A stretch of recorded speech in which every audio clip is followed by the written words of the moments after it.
Dans les archives coloniales poussiéreuses de Fort-Royal, un document jauni par le temps porte cette mention manuscrite en marge, tracée d'une main tremblante, « Que Dieu nous pardonne ce que nous avons fait, que personne ne sache jamais ».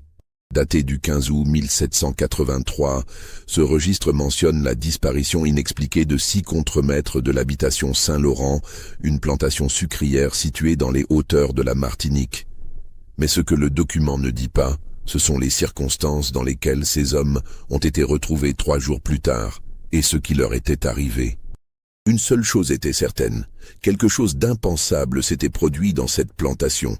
Quelque chose qui allait hanter les mémoires pendant des décennies et dont on ne parlerait plus qu'à voix basse, tard dans la nuit, lorsque les enfants dormaient. Avant de poursuivre cette histoire, abonnez-vous à la chaîne et dites-moi dans les commentaires de quelle ville vous nous écoutez. Votre soutien nous aide à continuer à vous raconter ces histoires oubliées. L'année 1783. La Martinique connaît alors son apogée en tant que colonie sucrière de la couronne française. Les plantations s'étendent sur les pentes verdoyantes de l'île, leurs champs de canne ondulant sous le vent chaud des Caraïbes.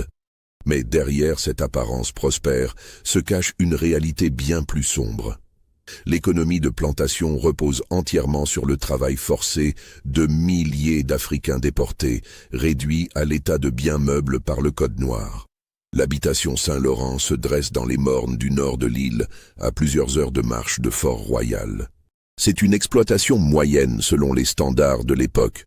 Environ 180 hectares de terres cultivées, une sucrerie équipée d'un moulin à eau et 157 esclaves enregistrés dans les livres du gérant. La grande maison du propriétaire, construite en pierre de taille blanchie à la chaux, domine la propriété depuis une colline. En contrebas s'alignent les cases des esclaves, des huttes de branchage et de terre, où s'entassent des familles entières. Le maître de l'habitation, M. Armand de Bellecour, est un homme d'affaires prospère qui passe la majeure partie de son temps à Paris. Il a confié la gestion quotidienne de sa plantation à un gérant du nom de Philippe Duverger, un créole né sur l'île, réputé pour sa rigueur inflexible dans la conduite des ateliers. Sous ses ordres travaillent 6 contremaîtres blancs, chargés de surveiller les esclaves dans les champs et à la sucrerie. Ces hommes portent le titre de commandeurs blancs pour les distinguer des commandeurs noirs, esclaves eux-mêmes promus pour surveiller leurs propres frères. Les 6 contremaîtres de Saint-Laurent forment une clique redoutée. Il y a d'abord Augustin Ferrand, le doyen, un homme massif au visage tanné par le soleil tropical, qui manie le fouet avec une dextérité acquise au fil de 20 années passées dans les plantations. Puis viennent les frères Gauthier, Jules et Christophe, 2 Normands arrivés 5 ans plus tôt dans l'espoir de faire fortune aux colonies. Il y a aussi Lucien Roche, un ancien soldat reconverti dans la surveillance des esclaves, connu pour sa violence imprévisible. Ensuite Benoît Lachance, un Canadien venu chercher l'aventure sous les tropiques. Et enfin Jacques Vernet, le plus jeune, fils d'un petit colon désargenté qui a placé là son dernier espoir d'ascension sociale. Ces hommes partagent plus qu'un simple emploi. Ils ont développé au fil des années une camaraderie forgée dans la brutalité quotidienne, une complicité tacite dans l'exercice d'un pouvoir absolu sur les corps et les âmes de ceux qu'ils surveillent. Chaque soir, après les travaux, ils se retrouvent dans une petite case qu'ils ont aménagée en taverne improvisée, où ils boivent du rhum, en échangeant des plaisanteries grasses et en se vantant de leurs exploits du jour. Car à Saint-Laurent, comme dans toutes les plantations de l'île, la violence est le langage quotidien du pouvoir. Le fouet claque dès l'aube pour réveiller les esclaves. Il claque encore au champ pour maintenir le rythme du travail sous le soleil implacable. Il claque à la sucrerie, où les hommes et les femmes s'épuisent pendant 16 heures d'affilée autour des chaudières brûlantes et des broyeurs qui ont déjà arraché des doigts, des mains, des bras entiers. Le Code noir prescrit des limites théoriques à ces châtiments, mais dans la réalité des mornes martiniquais, loin du regard des autorités, ces limites n'existent pas. Les esclaves de Saint-Laurent portent sur leur corps la cartographie de leur servitude. Cicatrices entrelacées sur les dos, oreilles coupées pour tentative de fuite, marques au fer rouge sur les épaules. Certains boitent depuis qu'on leur a brisé les tendons du jarret. D'autres ont perdu l'usage d'un œil. Beaucoup ont vu leurs enfants vendus, leurs femmes violées, leurs frères pendus pour l'exemple. Dans cet enfer organisé et méthodique, un homme se distingue par sa résilience et sa dignité. On l'appelle Moses. Ce n'est pas son nom africain, celui que lui donnait sa mère dans leur village de la Côte de l'Or avant qu'il ne soit capturé à l'âge de 17 ans. Ce nom lui a été imposé lors du baptême obligatoire que subissent tous les esclaves à leur arrivée. Mais avec le temps, Moses s'est approprié ce nom biblique, y trouvant peut-être un sens caché, une promesse de libération. Moses a maintenant 32 ans. C'est un homme de haute stature, au corps sculpté par 15 années de labeur incessant. Son visage porte les marques de son histoire. Une profonde cicatrice sur la joue gauche, souvenir d'un coup de fouet qui a failli lui arracher l'œil, et un regard d'une intensité troublante qui met mal à l'aise même les contremaîtres les plus endurcis. Il travaille au champ, coupant la canne du lever au coucher du soleil, les mains en sang, le dos courbé sous le poids de la chaleur et de la fatigue. Mais Moses possède quelque chose que la servitude n'a pas réussi à lui arracher, une intelligence aiguë et une capacité d'observation exceptionnelle. Il parle le créole, le français des maîtres et plusieurs dialectes africains. Il sait lire et écrire, compétence qu'il a acquise en secret grâce à un vieux prêtre compatissant qui officiait à la plantation avant de mourir de fièvre jaune. Cette éducation clandestine fait de lui un homme dangereux aux yeux du système. Mais personne ne soupçonne l'étendue de son savoir. Moses a appris à courber l'échine, à baisser les yeux, à se rendre invisible. C'est ainsi qu'on survit. Il vit dans une case qu'il partage avec sa compagne, Céleste, une femme de 25 ans née sur la plantation, et leurs 2 enfants, une fille de 7 ans, prénommée Marie-Joseph, et un garçon de 4 ans, appelé Samuel.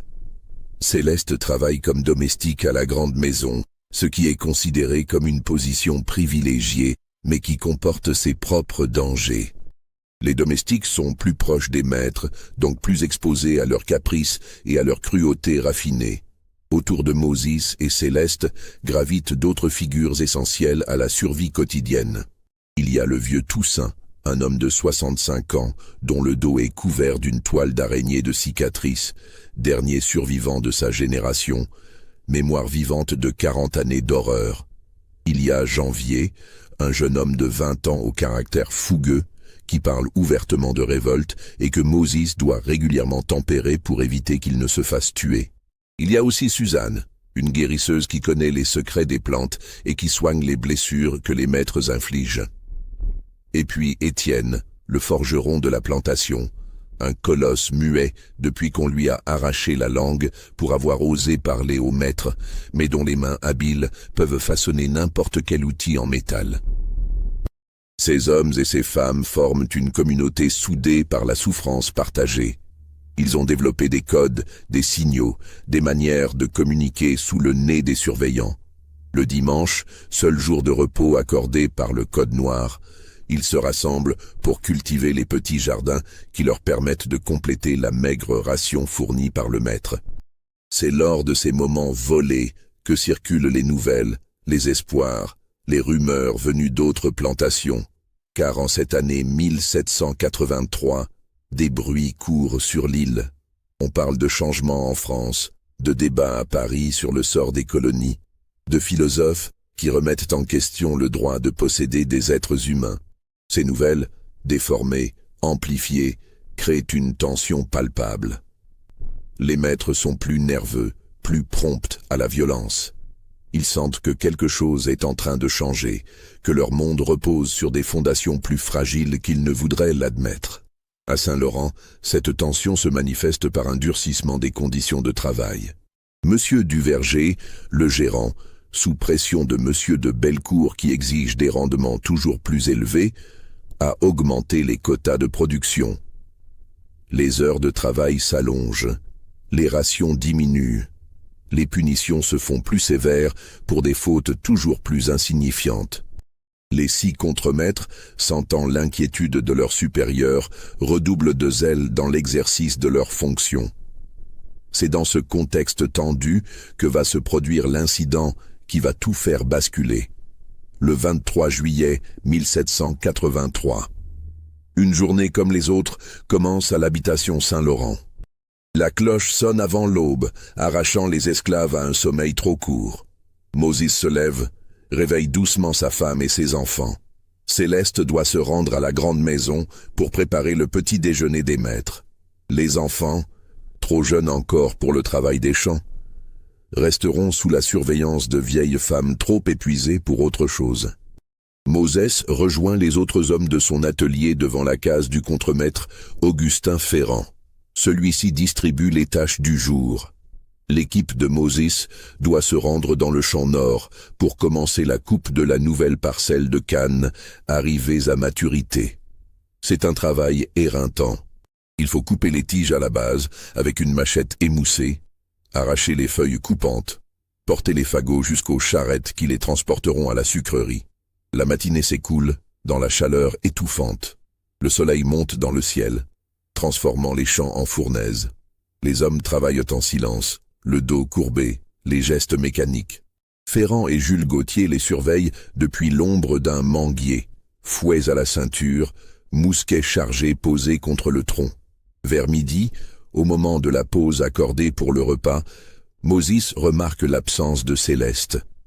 D'habitude, elle profite de cette pause pour descendre brièvement des hauteurs où se trouve la grande maison, apportant parfois quelques restes subtilisés à la cuisine. Mais ce jour-là, elle n'apparaît pas. Moses sent une inquiétude sourde naître dans sa poitrine, mais il la refoule. Il ne faut pas montrer ses émotions, il ne faut pas donner prise. Le travail reprend après la pause. Les heures s'étirent. Moses coupe, arrache, porte. Ses mains saignent malgré les callosités. Son dos le lance. Mais son esprit est ailleurs, tourné vers cette absence inexplicable.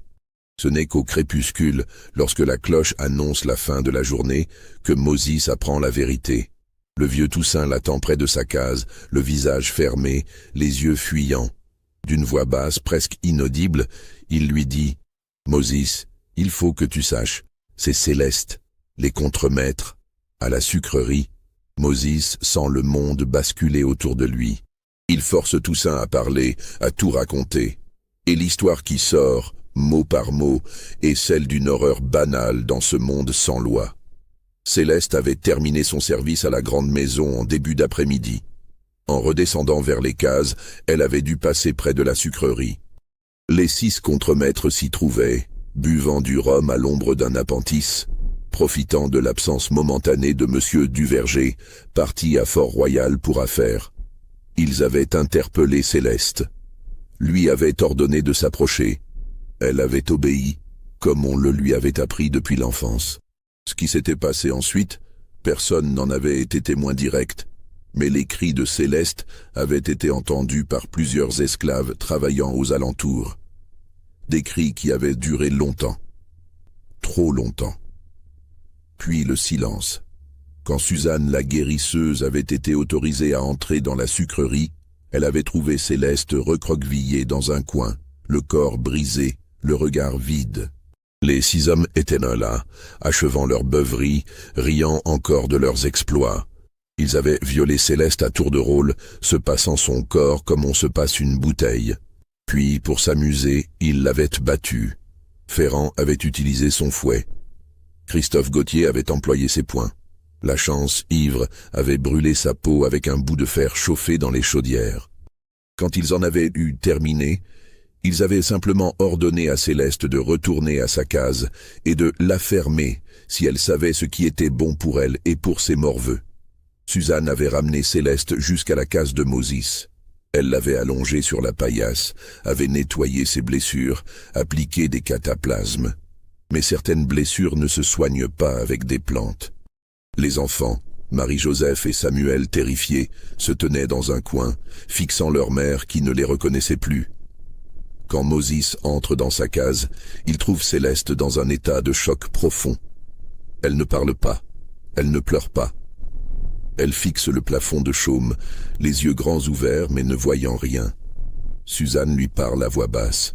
« Je ne peux rien faire de plus pour le corps. Mais pour l'esprit !» Elle secoue la tête, impuissante. Moses s'agenouille près de sa compagne. Il prend sa main dans la sienne. Elle est glacée malgré la chaleur tropicale. Il murmure son nom. Encore et encore. Mais Céleste ne réagit pas. Elle est là, physiquement présente, mais quelque chose en elle s'est brisé de manière irréparable.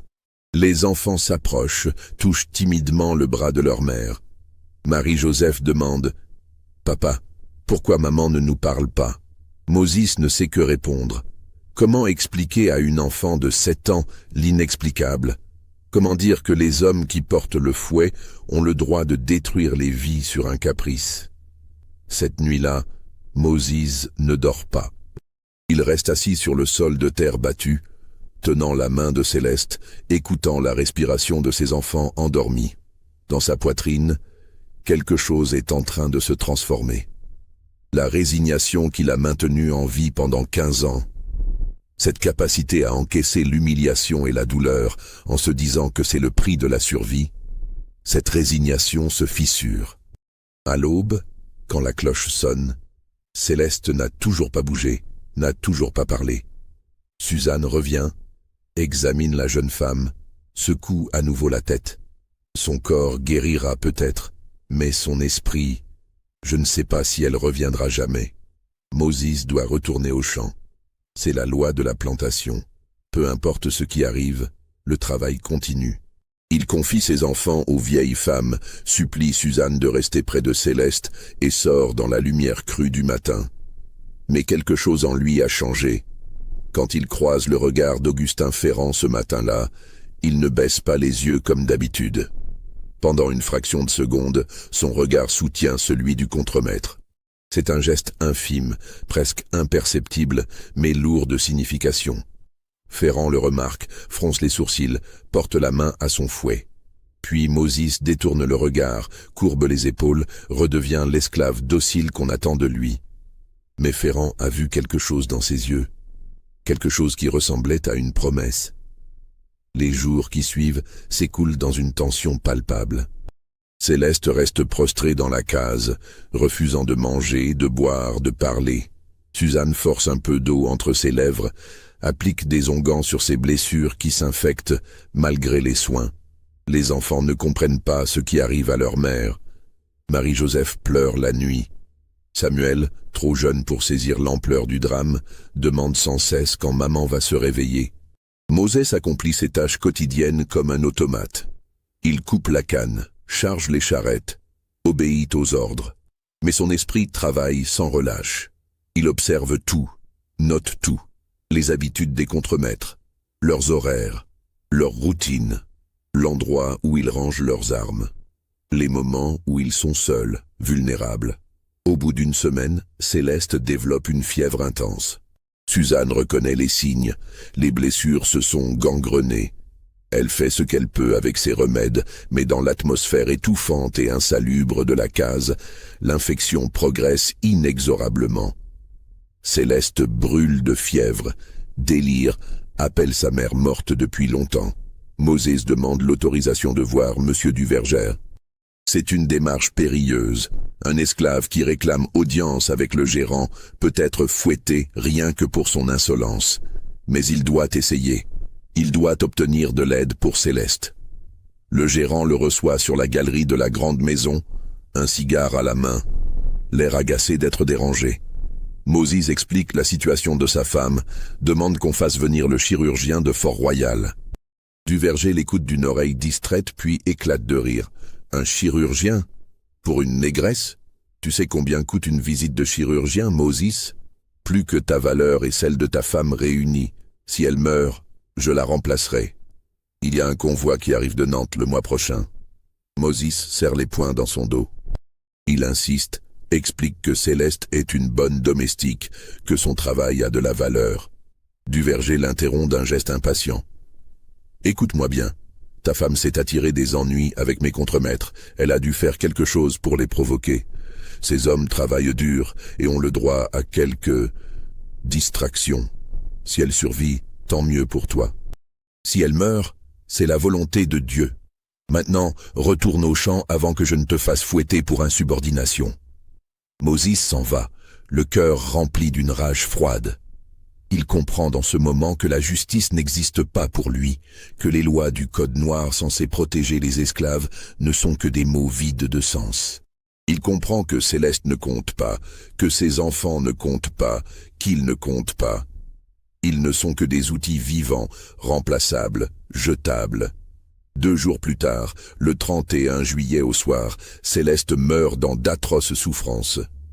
Ces dernières heures sont un cauchemar de fièvre et de délire. Elle ne reconnaît ni Moses ni ses enfants. Elle appelle des noms de gens disparus, revit des scènes de son enfance, crie sa peur et sa douleur. Puis, dans un dernier souffle rauque, elle se tait pour toujours. Suzanne ferme les yeux de la morte.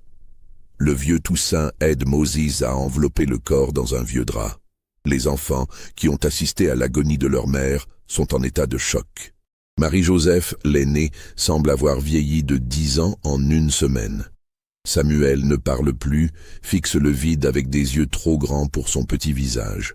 L'enterrement a lieu le lendemain soir, après la journée de travail. Le Code noir prescrit une sépulture chrétienne pour les esclaves, mais à Saint-Laurent, comme dans la plupart des plantations, c'est une formalité expédiée à la hâte. Il n'y a pas de prêtre. Moses et quelques compagnons creusent une fosse peu profonde au bord du cimetière des esclaves, un lopin de terre rocailleux à l'écart de la plantation. Ils y déposent le corps de Céleste, enveloppé dans son linceul de fortune. Moses reste seul près de la tombe longtemps après que les autres sont partis. Il fixe la terre fraîchement retournée, et dans sa tête, quelque chose se cristallise.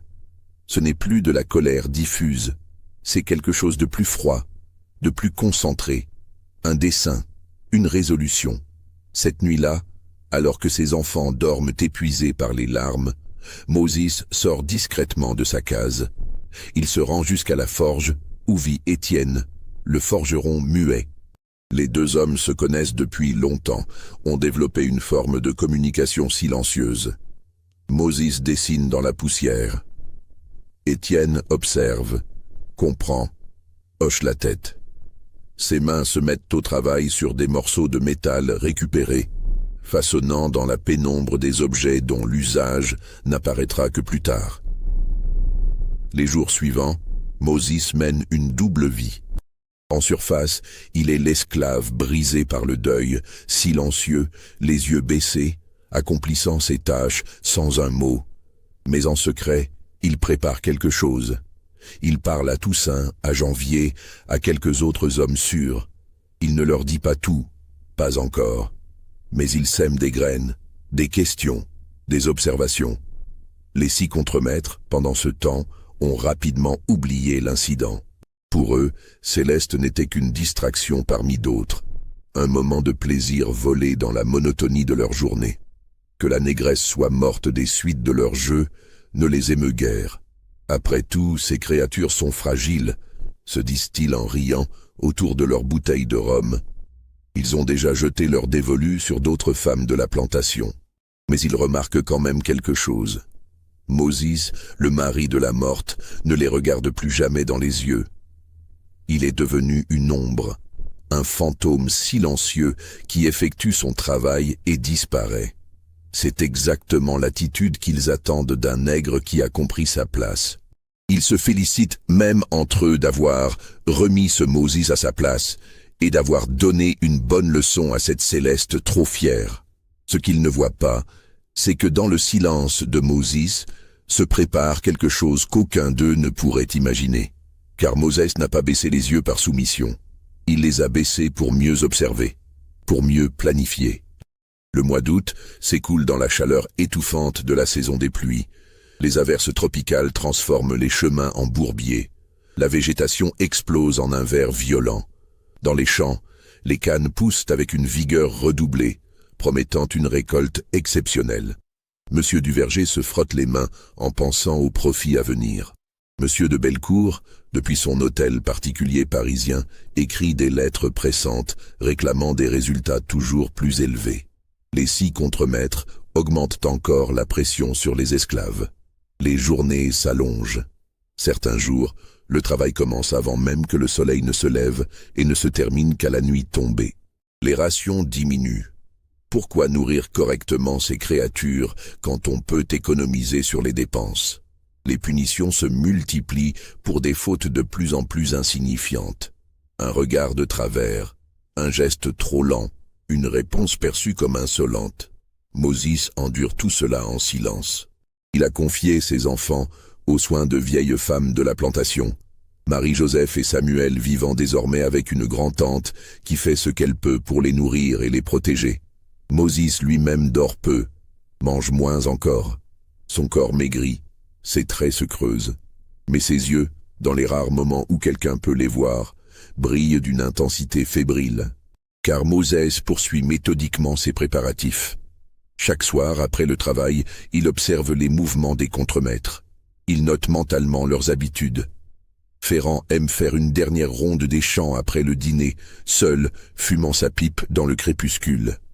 Les frères Gauthier se rendent souvent ensemble à la rivière qui borde la propriété pour se laver de la poussière du jour. La Chance, le Canadien, a l'habitude de cuver son alcool dans l'ancienne grange à tabac, à l'écart des autres bâtiments. Roche, l'ancien soldat, inspecte les limites de la plantation chaque nuit, mousquet à l'épaule, vérifiant que personne ne tente de s'enfuir. Vernet, le plus jeune, passe ses soirées à la taverne improvisée des contremaîtres, buvant pour oublier la violence quotidienne dont il est à la fois témoin et acteur. Moses partage ses observations avec un cercle restreint de complices. Il y a Étienne le forgeron, bien sûr, dont les mains habiles ont fabriqué des outils aux usages multiples. Il y a Janvier, le jeune homme fougueux, dont la rage peut être canalisée en action. Il y a aussi Barthélemy, un homme d'une quarantaine d'années qui travaille à la sucrerie et connaît chaque recoin du bâtiment. Et puis Thomas, un esclave domestique qui sert parfois à table chez les contremaîtres et qui peut entendre leurs conversations. Moses ne leur dit pas tout, pas encore. Il leur demande simplement de noter certaines choses, de mémoriser certains détails, de se tenir prêt. Quand Janvier lui demande « Prêts à quoi ?», Moses se contente de répondre « Vous le saurez le moment venu ». Le 12 août, il se produit un incident qui précipite les choses. Augustin Ferrand, dans un accès de violence gratuite, bat à mort un jeune esclave de 14 ans nommé Philippe. Le garçon était accusé d'avoir volé un morceau de sucre à la sucrerie. Peut-être l'a-t-il fait, peut-être pas. Cela n'a plus d'importance après que Ferrand en a fini avec lui. Le corps de Philippe est retrouvé le lendemain matin près des champs, le dos ouvert jusqu'à l'os, le crâne fracturé. Monsieur Duverger enregistre le décès dans ses livres. Perte d'un bien évalué à 800 livres. Il réprimande Ferrand pour avoir endommagé la propriété du maître, mais la punition s'arrête là. Après tout, un contremaître a le droit de corriger les esclaves. Si parfois la correction va trop loin, c'est regrettable, mais ce ne sont que les aléas de l'exploitation coloniale. Cet assassinat supplémentaire fait déborder le vase. Janvier vient trouver Moses, les yeux brûlants de rage. « Combien de temps encore ? Combien d'entre nous doivent mourir avant qu'on agisse ?» Moses pose une main sur l'épaule du jeune homme. « Bientôt, promet-il, très bientôt. » Cette nuit-là, Moses rassemble ses complices près de l'ancienne case à outils, à l'écart des regards. Ils sont 7 au total. Moses, Étienne, Janvier, Barthélemy, Thomas et 2 autres hommes, Gabriel et Siméon, qui ont perdu eux aussi des êtres chers aux mains des contremaîtres. Moses leur expose enfin son plan. Ce qu'il dit les fait frissonner, non de peur, mais d'une anticipation terrible. « Ce que je vais vous demander de faire, » murmure Moses dans l'obscurité, « c'est quelque chose d'irréversible. Il n'y aura pas de retour en arrière possible. Si nous faisons cela, nous serons chassés, pourchassés. Beaucoup d'entre nous mourront probablement. Mais ce que nous ferons restera dans les mémoires. Ce que nous ferons enverra un message que personne ne pourra ignorer. » Il fait une pause, laisse ses mots pénétrer. « Ces 6 hommes ont pris nos femmes, tué nos enfants, brisé nos corps et nos esprits pendant des années. Ils l'ont fait en sachant qu'il n'y aurait jamais de conséquences pour eux. Ils l'ont fait parce qu'aux yeux de la loi, nous ne sommes rien. Mais je vais leur montrer que nous sommes quelque chose. Je vais leur montrer que nous sommes humains. Et que les humains, quand on les pousse trop loin, deviennent capables de choses terribles. Les 7 hommes écoutent le détail du plan. Certains pâlissent. Janvier sourit d'un sourire sans joie. Étienne, incapable de parler, frappe son poing dans sa paume en signe d'accord. Quand Moses a terminé, il leur demande « Alors, qui est avec moi ?» Tous acceptent. Ils savent ce que cela signifie. Ils savent qu'ils signent probablement leur arrêt de mort. Mais ils acceptent parce que pour une fois dans leur vie, ils auront agi de leur propre volonté. Pour une fois, ils ne seront pas des objets passifs subissant la violence. Ils seront des acteurs de leur propre histoire. Le plan doit se dérouler le 15 août, jour de la fête de l'Assomption. Ce jour-là, selon le code noir, les esclaves ne travaillent pas. Les contremaîtres profiteront de cette journée pour se reposer et boire plus que d'habitude. Monsieur Duverger lui-même doit se rendre à Fort-Royal pour assister à la messe et aux réjouissances de la ville. La plantation sera relativement sans surveillance. C'est l'occasion parfaite. Les 3 jours suivants, les préparatifs se poursuivent dans le plus grand secret. Étienne fabrique les derniers outils nécessaires. Thomas vole une bouteille de rhum de bonne qualité dans la réserve de la grande maison et y ajoute quelque chose que Suzanne, la guérisseuse, lui a fourni. Un extrait de plante qui provoque une somnolence intense sans être immédiatement mortel. Barthélemy s'assure que certains espaces de la sucrerie seront accessibles. Moses, lui, passe ses nuits à réviser mentalement chaque étape, chaque détail, chaque contingence possible. Le 14 août au soir, tout est prêt. Moses se rend une dernière fois sur la tombe de Céleste. Il s'agenouille dans la poussière, pose sa main sur la terre. « Demain », murmure-t-il dans le créole de son enfance, « demain, mon amour, je te vengerai. » Et ils sauront, tous, ils sauront ce que c'est que de souffrir. Le 15 août 1783 se lève sur l'habitation Saint-Laurent avec une lumière dorée qui semble promettre une journée ordinaire. Les esclaves, bénéficiant de leur rare jour de repos, se réveillent plus tard que d'habitude. Certains se rendent à la chapelle pour la messe obligatoire, célébrée par un prêtre itinérant venu de Fort-Royal. D'autres profitent du répit pour cultiver leur petit jardin, réparer leurs cases ou simplement se reposer. Monsieur Duverger quitte la plantation vers 8 heures du matin, accompagné de 2 domestiques. Il porte ses plus beaux habits et a promis de ne rentrer que le lendemain. Les 6 contremaîtres, libres de toute obligation, décident de célébrer cette journée à leur manière. Ils se réunissent dans leur taverne improvisée dès le milieu de la matinée, sortent leurs meilleures bouteilles, se lancent dans une beuverie qui promet de durer toute la journée. Moses les observe de loin. Tout se déroule comme prévu. À midi, alors que le soleil est à son zénith et que la chaleur écrase la plantation, Thomas le domestique s'approche de la taverne des contremaîtres. Il porte sur un plateau la bouteille de rhum de qualité volée, celle que Moses lui a confiée. Thomas frappe timidement à la porte. Christophe Gauthier ouvre, déjà passablement ivre. « Qu'est-ce que tu veux, toi ?» Thomas baisse les yeux, adopte la posture de soumission absolue. « Maître Gauthier, le gérant m'a demandé de vous apporter ceci avant de partir. Il a dit que c'était pour vous remercier de votre bon travail. » Les contremaîtres accueillent le cadeau avec des exclamations de joie. Ils ne se posent pas de questions. Après tout, Duverger leur fait parfois de tels présents. Thomas est congédié d'un geste, et la bouteille est ouverte immédiatement.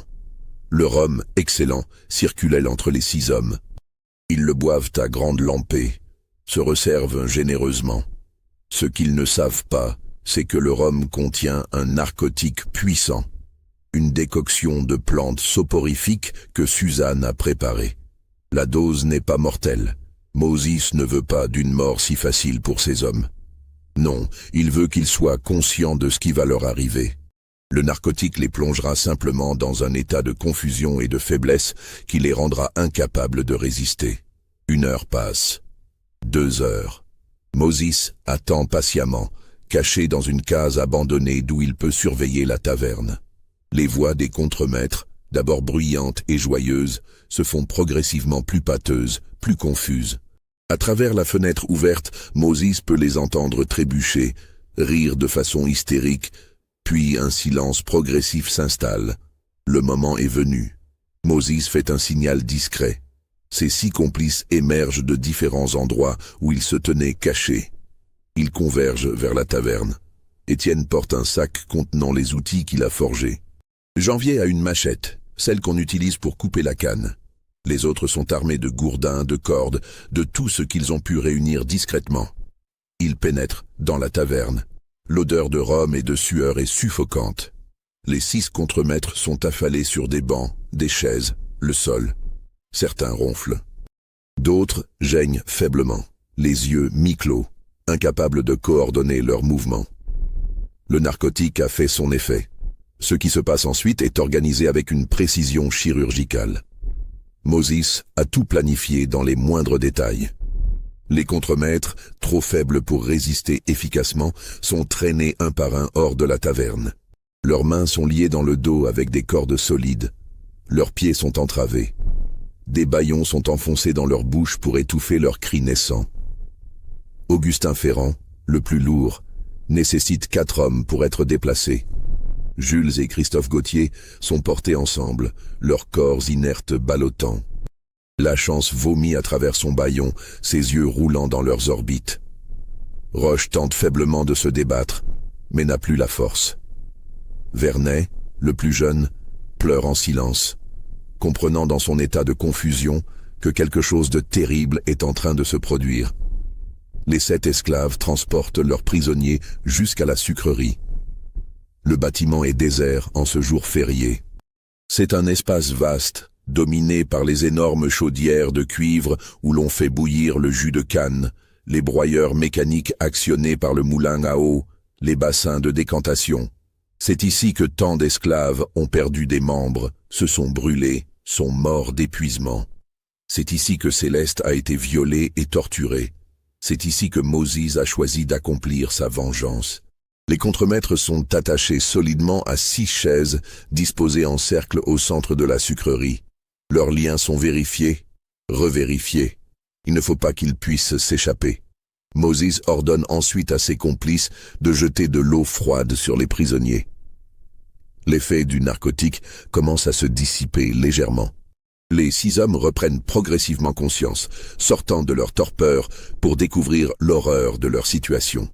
Ferrand est le premier à réaliser pleinement ce qui se passe. Ses yeux s'écarquillent au-dessus de son bâillon. Il tire sur ses liens, essaie de crier, mais le bâillon transforme ses hurlements en gémissements étouffés. Les autres suivent bientôt, chacun à son rythme. La terreur se lit sur leurs visages. Ils regardent autour d'eux, voient les 7 esclaves qui les entourent, voient Moses qui se tient devant eux, le visage impassible. Moses laisse le silence s'installer. Il veut qu'ils comprennent. Il veut qu'ils sachent qu'ils sont désormais à sa merci, de la même façon que tant d'esclaves ont été à leur merci pendant toutes ces années.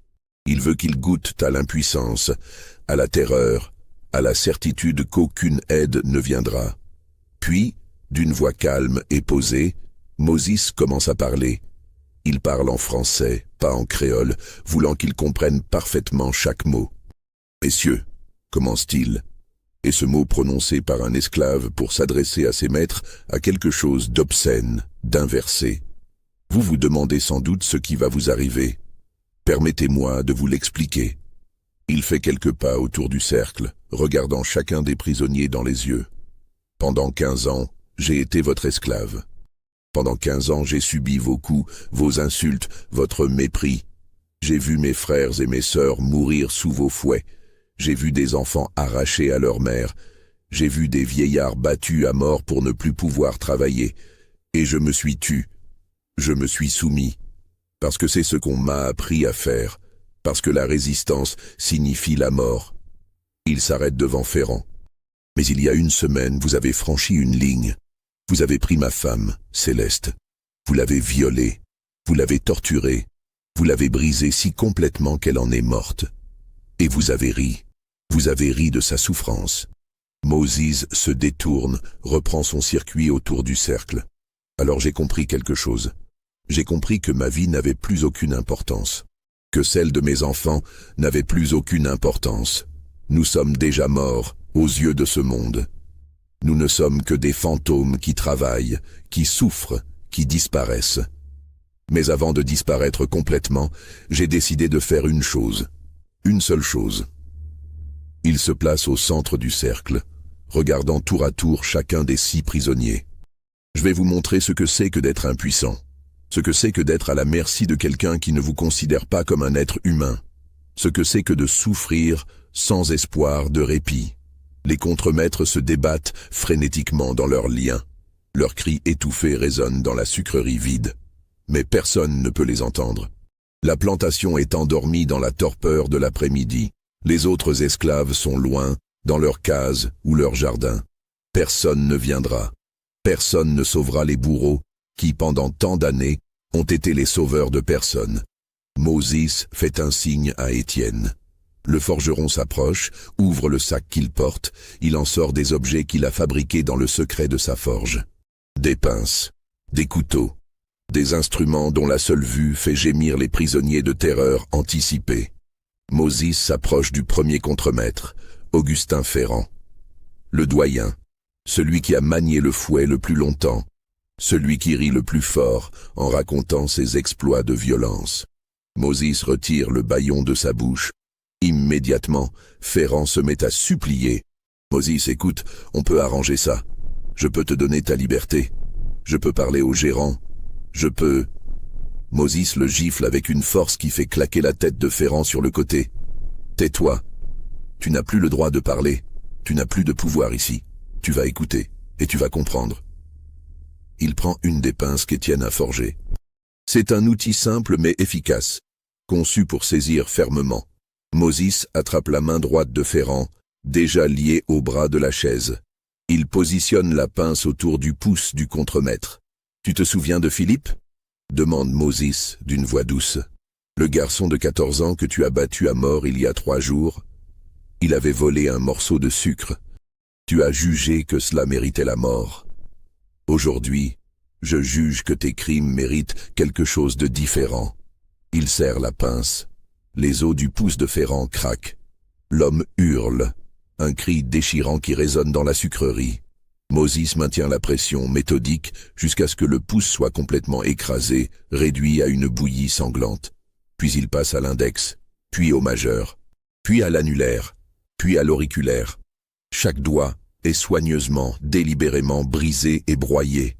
Les cris de Ferrand deviennent enroués, s'étranglent dans sa gorge. Les 5 autres contremaîtres, témoins de ce qui se passe, se débattent comme des forcenés dans leurs liens, leurs propres cris étouffés par leurs bâillons. Mais Moses ne se presse pas. Il travaille avec une concentration absolue, comme s'il effectuait une tâche agricole quotidienne. Couper la canne, broyer les doigts, même geste méthodique, même répétition mécanique. Quand les 5 doigts de la main droite de Ferrand ne sont plus que des moignons sanguinolents, Moses passe à la main gauche. Le contremaître a perdu connaissance à 2 reprises, réveillé à chaque fois par de l'eau froide jetée sur son visage. Moses veut qu'il soit conscient, qu'il ressente tout. Lorsque les 2 mains de Ferrand sont détruites, Moses recule, observe son œuvre. Le contremaître sanglote, des larmes et de la morve coulant sur son visage. Ses mains, autrefois instruments de torture quotidienne, ne sont plus que des masses informes de chair et d'os brisés. Moses se tourne vers les autres contremaîtres. Vous voyez, ce n'est que le commencement. Il passe ensuite à Jules Gauthier. Le processus se répète, identique, méthodique, la pince. Les doigts brisés un par un, les hurlements, l'évanouissement, le réveil forcé. Puis Christophe Gauthier, puis Lucien Roche, puis Benoît Lachance, puis Jacques Vernet, le plus jeune, qui supplie, qui pleure, qui promet tout ce que Moses veut entendre. Mais Moses est devenu sourd aux supplications. Il a franchi une ligne dans un territoire où la pitié n'existe plus. Il accomplit sa tâche avec une froideur terrifiante, une détermination qui ne faiblit pas. Ses complices, autour de lui, observent en silence. Certains détournent le regard. D'autres fixent la scène avec une satisfaction sombre. Janvier sourit de son sourire sans joie. Étienne, muet, hoche la tête à chaque cri. Les heures passent. Le soleil décline lentement vers l'horizon. Dans la sucrerie, les 6 contremaîtres sont désormais tous dans le même état que Ferrand. Leurs mains ne sont plus que des moignons sanglants. Certains sont en état de choc, le regard vide, gémissant faiblement. D'autres ont sombré dans une semi-conscience, flottant entre l'évanouissement et un éveil douloureux. Mais Moses n'a pas terminé. Il s'adresse à nouveau aux 6 hommes brisés devant lui. Vous vous demandez peut-être pourquoi je ne vous ai pas simplement tué. Pourquoi je ne vous ai pas tranché la gorge pendant que vous dormiez? Ça aurait été plus rapide, plus miséricordieux.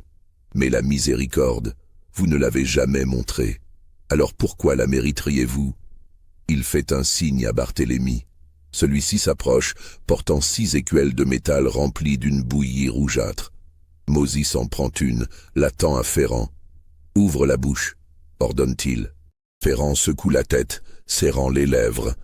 Moses soupire, prend un couteau, le pose contre la joue du contremaître. « Ouvre la bouche, ou je te coupe les lèvres. » Terrorisé, Ferrand obéit. Moses enfonce une cuillère dans sa bouche, force le contenu de l'écuelle entre ses lèvres. Ferrand essaie de recracher, mais Moses lui maintient la bouche fermée, le force à avaler.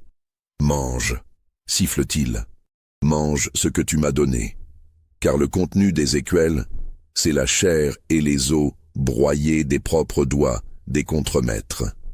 Barthélemy, suivant les instructions de Moses, a patiemment recueilli chaque morceau de chair arraché, chaque fragment d'os, les a broyés ensemble en une pâte horrible.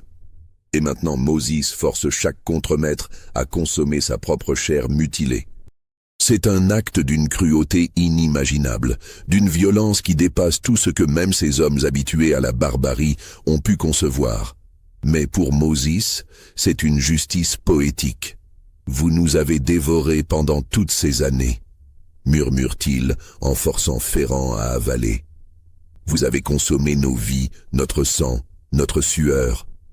Maintenant, vous allez vous dévorer vous-même. » Le même rituel se répète pour les 6 contremaîtres. Certains vomissent immédiatement, mais Moses force à nouveau la bouillie dans leur bouche. D'autres sombrent dans une folie passagère, hurlant des incohérences. Vernet, le plus jeune, s'évanouit pour de bon et ne peut être réveillé, même avec de l'eau froide. Quand enfin Moses a terminé, le crépuscule a envahi la sucrerie. Les 6 hommes attachés à leurs chaises sont dans un état pitoyable. Leurs mains ne sont plus que des moignons. Leurs visages sont couverts de vomissures, de sang, de larmes. Certains gémissent faiblement. D'autres sont silencieux, les yeux fixes, comme morts de l'intérieur. Moses les contemple longuement, puis il se tourne vers ses complices. « C'est fait », dit-il simplement. « Maintenant, il faut partir, car Moses sait que ce qu'ils ont accompli ne peut rester impuni. Quand M. Duverger reviendra demain et découvrira ce qui s'est passé, la vengeance des Blancs sera terrible. Tous les esclaves de la plantation risquent d'être punis collectivement. Des exécutions publiques auront lieu, la terreur sera utilisée pour rétablir l'ordre. Moses a prévu cela. Il a organisé une fuite. Dans la forêt qui borde la plantation, des provisions ont été cachées. Une route vers les montagnes, où d'autres marrons se cachent, a été repérée. Les 7 complices vont fuir immédiatement, profitant de la nuit et de la confusion pour disparaître dans la nature. Mais avant de partir, Moses fait une dernière chose. Il prend un morceau de charbon, s'approche du mur de la sucrerie. En grandes lettres, il écrit en français « Pour Céleste et tous les autres, Moses ». C'est sa signature, sa revendication. Il veut que tous sachent qui a fait cela et pourquoi.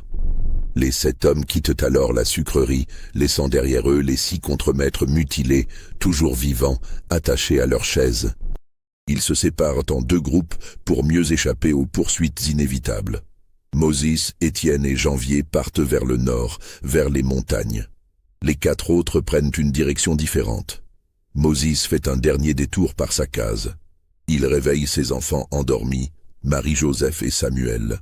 La petite fille le regarde avec ses yeux trop vieux, comprenant sans qu'on lui dise que quelque chose d'irréversible vient de se produire. « Nous partons », dit simplement Moses, « pour toujours. » Il confie ses enfants à la grand-tante qui s'en occupait. « Prenez soin d'eux, supplie-t-il. Dites-leur que leur père les aimait. Dites-leur que ce que j'ai fait, je l'ai fait pour leur mère, pour qu'ils sachent qu'un homme, même réduit à l'esclavage, reste un homme. » La vieille femme, les larmes aux yeux, serre les enfants contre elle. Elle sait qu'elle ne reverra jamais Moses. Elle sait ce qui l'attend s'il est capturé. « Va, » murmure-t-elle, « va, et que les ancêtres te protègent. » Moses embrasse une dernière fois le front de ses enfants, puis disparaît dans la nuit. Derrière lui, à la sucrerie, les 6 contremaîtres agonisent lentement, seuls dans l'obscurité, avec leurs mains détruites et le goût de leur propre chair dans la bouche. Le 16 août au matin, quand les esclaves de Saint-Laurent se rendent au champ pour reprendre le travail, ils découvrent rapidement que quelque chose ne va pas.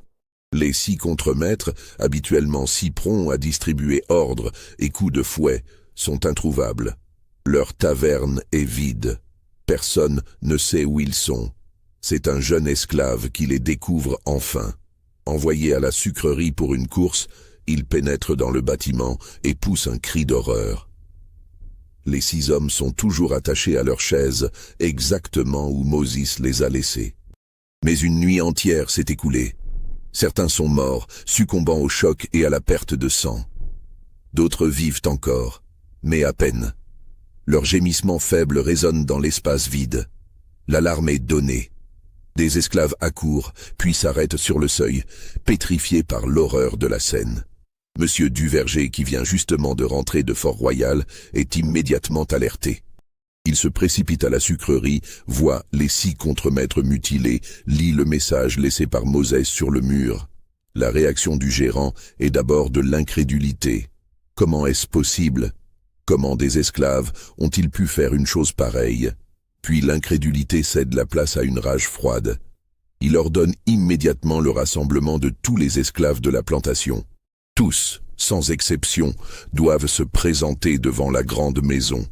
Les esclaves obéissent, terrifiés. Ils savent ce qui se passe quand les maîtres sont en colère. Ils savent que la punition collective est la norme. Duverger, entouré des quelques contremaîtres blancs, survivants de plantations voisines venus en renfort, interroge brutalement les esclaves. Où est Moses? Qui l'a aidé? Qui savait?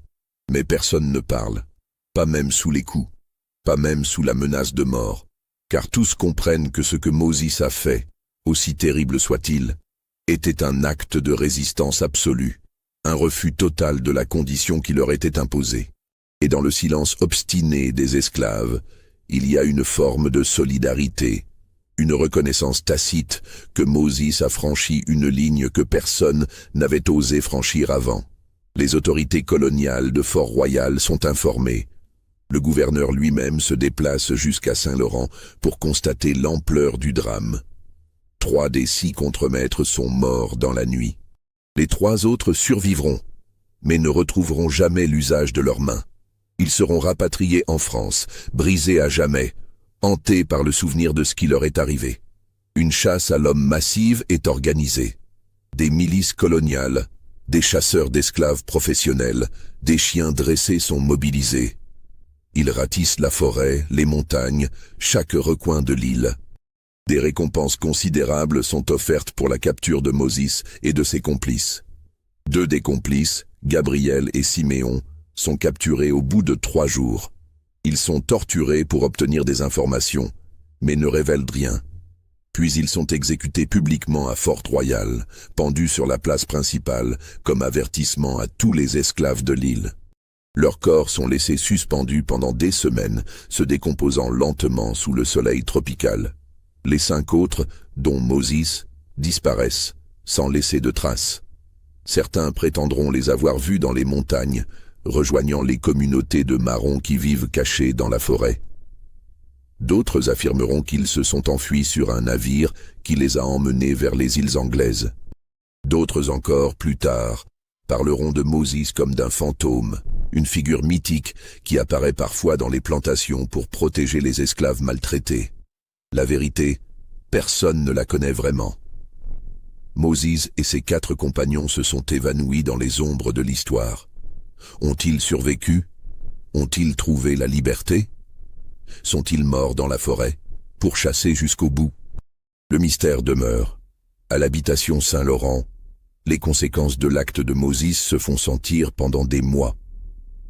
Monsieur de Bellecour, horrifié par ce qui s'est passé dans sa propriété, ordonne un durcissement terrible des conditions. De nouveaux contremaîtres sont recrutés, plus brutaux encore que les précédents. Les punitions deviennent quotidiennes. La terreur est utilisée comme outil de contrôle absolu. Mais quelque chose a changé, imperceptiblement. Les esclaves de Saint-Laurent, malgré la terreur redoublée, portent leurs chaînes différemment, dans leurs regards échangés en secret. Dans les murmures de la nuit, dans les champs de travail aux paroles codées, circule une nouvelle idée. Moses a montré que même l'esclave le plus opprimé possède un pouvoir, celui de refuser, de résister, de se venger. L'histoire de Moses se répand à travers l'île.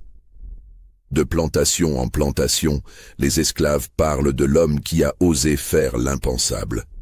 Certains le condamnent, disant qu'il a attiré des représailles terribles sur des innocents. D'autres le célèbrent comme un héros, un vengeur, un symbole de résistance. Les maîtres, eux, parlent de Moses avec une terreur mêlée de fascination morbide.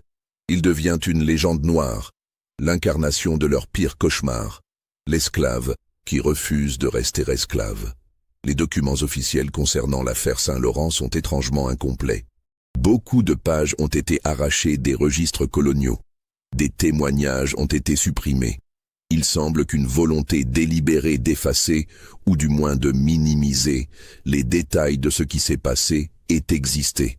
Les autorités ne voulaient pas que cette histoire inspire d'autres esclaves. Elles ne voulaient pas admettre que le système sur lequel reposait toute l'économie coloniale était si fragile qu'un seul homme déterminé pouvait faire vaciller ses fondements. Mais malgré les efforts pour enterrer l'histoire, elle persiste. Dans les traditions orales des descendants d'esclaves, dans les murmures de l'histoire, dans les archives poussiéreuses où, parfois, un chercheur attentif peut trouver une allusion, une note en marge, un détail qui ne correspond pas à la version officielle. Et aujourd'hui, plus de 200 ans après les faits, l'histoire de Moses le Vengeur continue de résonner. Elle pose des questions inconfortables. Jusqu'où peut-on pousser un être humain avant qu'il ne se retourne contre ses oppresseurs? La violence de l'opprimé peut-elle être jugée selon les mêmes critères que la violence de l'oppresseur? Existe-t-il une limite à la cruauté? Et si oui, qui a le droit de la définir? Moses a-t-il eu raison de faire ce qu'il a fait? C'est une question à laquelle chacun doit répondre selon sa propre conscience. Ce qui est certain, c'est que son acte était le produit d'un système qui transformait des êtres humains en objets, qui légitimait la violence la plus extrême au nom du profit, qui brisait les familles et broyait les âmes. Dans les derniers témoignages retrouvés, ceux des esclaves de Saint-Laurent interrogés des années après les faits, on trouve des récits troublants. Certains parlent de Moses comme d'un homme qui avait été brisé au-delà de toute réparation. D'autres le décrivent comme quelqu'un qui, paradoxalement, avait gardé jusqu'au bout une forme d'humanité en refusant d'accepter l'inacceptable. Tous s'accordent sur un point, après ce qu'il a fait. Plus personne à Saint-Laurent, ni esclave ni maître, n'a pu prétendre que les choses étaient simples, que l'ordre établi était naturel ou juste. La vieille Suzanne, la guérisseuse, aurait dit peu avant sa mort, des décennies plus tard. Moses a fait quelque chose que personne ne devrait avoir à faire. Mais il l'a fait parce que quelque chose lui a été fait que personne ne devrait avoir à subir. Dans ce monde brisé que nous habitions, il n'y avait pas de bon choix. Il n'y avait que des survivances, des résistances et des vengeances. Moses a choisi la vengeance et elle l'a consumée. Mais peut-être que, quelque part, Céleste a enfin trouvé la paix en sachant que sa mort n'était pas restée sans réponse. Les enfants de Moses, Marie-Joseph et Samuel ont survécu. Ils ont grandi à Saint-Laurent, portant le poids de l'histoire de leur père. Marie-Joseph, devenue une femme, a vécu assez longtemps pour voir l'abolition de l'esclavage en 1848. On raconte qu'elle a pleuré ce jour-là, pas de joie mais de tristesse, pensant à tous ceux qui n'avaient pas vécu assez longtemps pour voir ce moment. Pensant à sa mère céleste, pensant à son père Moses, le vengeur, dont elle ne saurait jamais ce qu'il était devenu. Et dans les montagnes de la Martinique, dans les endroits les plus reculés où les marrons construisaient leur communauté libre, on chante encore parfois une chanson. Les paroles sont en créole, mêlant mots africains et français. Elle raconte l'histoire d'un homme qui s'est battu contre 6 démons, d'un homme qui a fait manger aux oppresseurs leur propre chair, d'un homme qui s'est perdu pour que d'autres puissent se souvenir qu'ils étaient humains. Alors, que pensez-vous de cette histoire? Moses était-il un héros ou un monstre, un vengeur ou simplement un homme poussé trop loin? La frontière entre justice et cruauté est-elle toujours claire quand on vit dans un monde qui nie votre humanité même? Dites-moi ce que vous en pensez dans les commentaires. Et si cette histoire vous a marqué, abonnez-vous à la chaîne et partagez cette vidéo avec ceux qui, comme vous, s'intéressent aux zones d'ombre de l'histoire. Parce que c'est en nous souvenant de ces histoires, aussi terribles soient-elles, que nous comprenons mieux d'où nous venons et où nous ne devons jamais retourner. Une dernière note, retrouvée dans les archives de Fort-Royal, mérite d'être mentionnée. Elle date de 1815, soit 32 ans après les événements de Saint-Laurent. C'est une lettre écrite par un ancien planteur martiniquais, exilé à Paris après avoir perdu sa fortune dans les troubles révolutionnaires. Dans cette lettre adressée à un ami, il évoque ses souvenirs de jeunesse aux colonies. À un moment, il mentionne brièvement « Je me souviens de cette terrible affaire qui avait secoué toute l'île, cette histoire de contremaître mutilé par un esclave. On en parlait encore des années après. Mon père, qui connaissait le gérant de cette plantation, m'avait dit que le plus troublant n'était pas tant l'acte lui-même, aussi horrible fût-il, mais le fait que personne, absolument personne parmi les autres esclaves, n'avait jamais trahi les coupables. Comme si, dans leur silence obstiné, ils affirmaient une forme de solidarité qui nous échappait complètement, à nous les maîtres. C'était, avait conclu mon père, le premier signe que notre monde touchait à sa fin. Et peut-être avait-il raison, car l'acte de Moses, dans toute son horreur, était aussi un acte de communication, un message envoyé à travers le temps, un cri qui disait « Nous sommes humains. Et si vous refusez de nous traiter comme tels, nous vous montrerons ce dont les humains poussés à bout sont capables. » L'histoire de Moses le Vengeur s'achève ici, mais elle ne s'arrête jamais vraiment, car chaque fois qu'on parle d'injustice, de résistance, de la limite entre l'oppression et la révolte, c'est un peu l'ombre de Moses qui se profile. Chaque fois qu'on se demande jusqu'où peut aller la vengeance légitime, c'est à son histoire qu'on pense. Chaque fois qu'on réfléchit au coût humain des systèmes qui déshumanisent, c'est son acte qui résonne dans nos consciences. L'habitation Saint-Laurent n'existe plus aujourd'hui. Les bâtiments sont tombés en ruine depuis longtemps. La forêt a repris ses droits sur les anciens champs de canne. Mais si vous vous rendez dans cette partie de la Martinique, si vous cherchez bien, vous trouverez peut-être encore les fondations de la vieille sucrerie. Et là, dans le silence des lieux abandonnés, peut-être entendrez-vous encore l'écho de cris vieux de 2 siècles, les cris des opprimés, les cris des oppresseurs, les cris d'une époque où l'humanité avait perdu son chemin. Et vous vous demanderez, comme tant d'autres avant vous, tout cela est-il vraiment arrivé? L'histoire de Moses le Vengeur est-elle réelle, ou est-ce une légende née de la souffrance collective d'un peuple? Les documents existent, fragmentaires, censurés, mais bien réels. Les témoignages oraux persistent, déformés par le temps mais porteurs d'une vérité émotionnelle indéniable. Alors peut-être que la question n'est pas tant de savoir si cela s'est passé exactement comme raconté, mais de comprendre pourquoi une telle histoire devait exister, vraie ou symbolique, dans la mémoire collective d'un peuple qui a traversé l'enfer de l'esclavage. Moses le Vengeur. L'homme qui a fait manger leurs doigts, assis contre maître. L'homme qui a refusé d'être une victime silencieuse. L'homme qui, en franchissant toutes les limites de la cruauté, a montré que ces limites avaient été franchies depuis longtemps par ceux qui prétendaient être civilisés. Son histoire est terrible. Elle est dérangeante. Elle pose des questions auxquelles il n'y a pas de réponse simple. Mais c'est précisément pour cela qu'elle mérite d'être racontée, d'être connue, d'être méditée. Car l'histoire n'est pas faite que de héros nobles et de victoires glorieuses. Elle est aussi faite de zones d'ombre où l'humanité se perd, et de moments où des hommes ordinaires, poussés par des circonstances extraordinaires, accomplissent des actes extraordinaires, pour le meilleur ou pour le pire. Et vous, qui avez écouté cette histoire jusqu'au bout, vous êtes maintenant dépositaire de cette mémoire. À vous de décider ce que vous en ferez. À vous de réfléchir aux leçons qu'elle contient.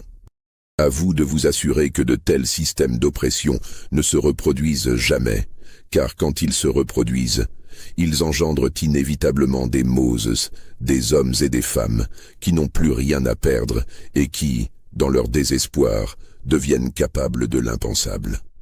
L'histoire de Moses le Vengeur est terminée. Mais l'écho de ces actes résonne encore. Dans chaque combat pour la dignité humaine, dans chaque refus de l'injustice, dans chaque moment où quelqu'un décide que non, cela ne peut plus continuer ainsi, que quelque chose doit changer, peu importe le prix, et peut-être, quelque part dans les montagnes de la Martinique, l'esprit de Moses veille encore, fantôme d'une époque révolue, symbole éternel de cette vérité simple et terrible. Quand on traite des êtres humains comme des objets, on ne peut être surpris s'ils finissent par se comporter comme des hommes.